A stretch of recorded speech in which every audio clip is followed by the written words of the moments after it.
Hey everybody, this is Rachel here from Cybersports Network, and we are coming to you from outside the mini stop in Mokdong, Korea, not far from the GOM TV house. And with me today is the Code A and Code S and everything caster these days. Everything.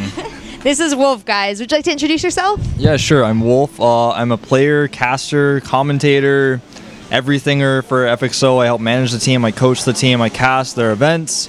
I cast for the GSL whenever Tastos is gone. Some people call me the Lone Wolf because I just cast by myself when no one else is there. So, yeah, I think that's about it. Well, it's been a pleasure getting to know you over the course of my visit here in Korea. I wanted to ask you, how did you first get this job as a caster for GSL? Well, I applied a long time ago, back in I think it was February or March, back when John posted that we could apply. And eventually I got the job after I showed him a bunch of my stuff, and it was pretty much like that. I applied and I really, really wanted it, and I let them know that. So, what did they just emailed you? Well, actually, yeah, I got an email from John. There's a similar story with Doa. He got an email at 3, 4 a.m. and I got the same, and I noticed it was from John, and I was like, oh my god, I got an email from John. And I was actually so scared that it was going to be a rejection letter, but no, I actually got accepted. So. And when did you first get out here to Korea?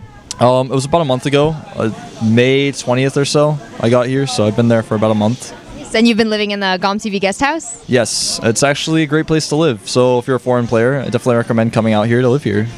Well, it must be nice now because the rest of your team has joined you. You have the whole FXO team. They came out here to compete in the GSTL. So what's that been like having the rest of your team finally around you and you guys all together? Well, at first I was a little nervous because I didn't get to go to MLG to meet the rest of my team because I was here casting the GSL. That's why I was casting the GSL, because Tastos was at MLG.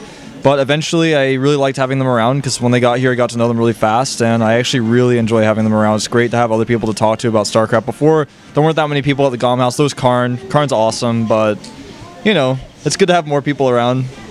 Torch is awesome too. He was at the GOM house, so. Torch is an alright guy. So you have your whole team here. You guys are getting ready for the GSTL. You actually had your first match, and I noticed that you had to cast FXO's GSTL match, so you walked out with the team and then you came over to the casting seat. What was that like for you as a caster and as a player to kind of go through that whole experience? Well, I have to admit it was a little frustrating that I had to cast that day, but that's just how it had to, that's how it worked out. I really wanted to be able to play if I needed to, but I knew that wasn't really realistic because I had to cast that day and I would have had to leave Torch hanging if I had to, go and play. So we knew from the start that I wasn't going to play that day. I was too busy preparing for the cast, preparing for the team. And it was a little weird because obviously I'm casting myself. I didn't want to be too biased, but I feel like I did a pretty good job with it. Overall, it was a little weird though.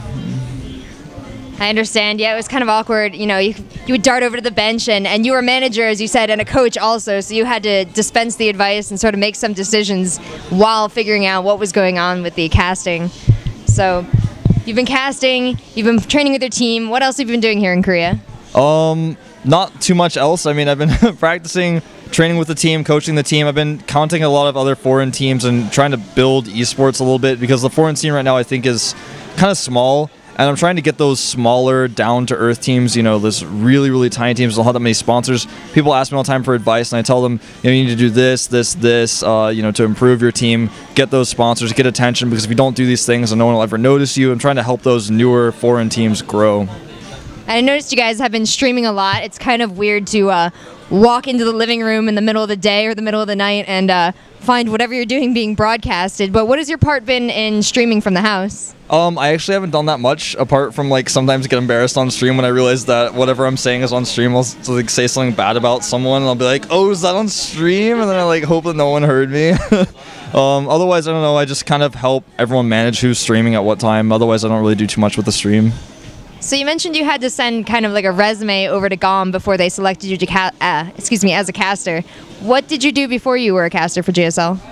I cast a lot of events. I actually used to run a tournament series called the Open Wolf Cup. There were about 14 or 15 of those. I ran them every week for a while, and they started getting more and more spread out because I got really busy casting a lot of other events. It's kind of how I got started as a caster.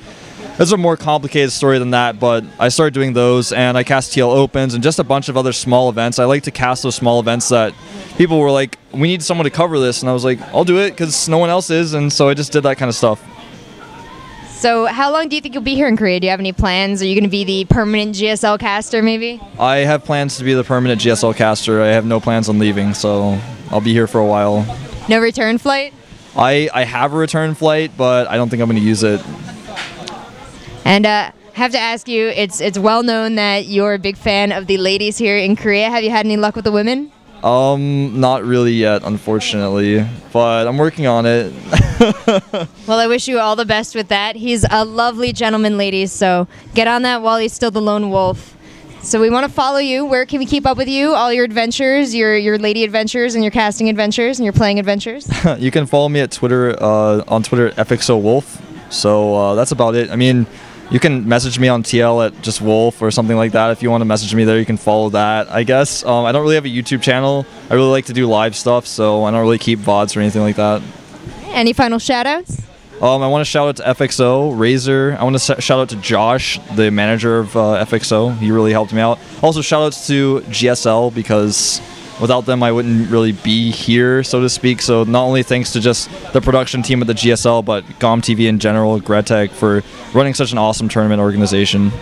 Well, thanks so much for talking to us, and we wish you the best in your casting career and your playing career. I don't want to forget that you are actually a pretty good player, so best of luck in both fields, sir.